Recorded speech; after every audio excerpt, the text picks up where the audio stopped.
समय येऊन गेली तरी त्यांचे पादर आपण त्यांचा सन्मान हाच आपले बोधकला.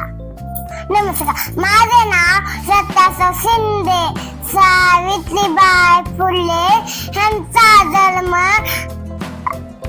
3 जानेवारी 1833 रोजी सातारा जिल्ह्यातील नायगाव येथे 905 घराण्यात झाला. त्यांच्या आईचे नाव लक्ष्मीबाई होते. त्यांच्या वडिलांचे नाव खंजोजी 905 असे होते. सावित्रीबाई फुले यांचा विवाह महात्मा फुले यांच्याशी झालं. मुलींची पहिली शाळा पुण्यामध्ये सुरू केली. सावित्रीबाई फुले आपल्याला 30 वर्षाच्या होत्या.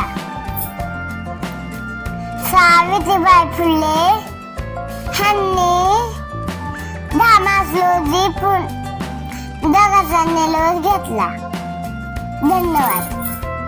जय ज्योती जय क्रांती.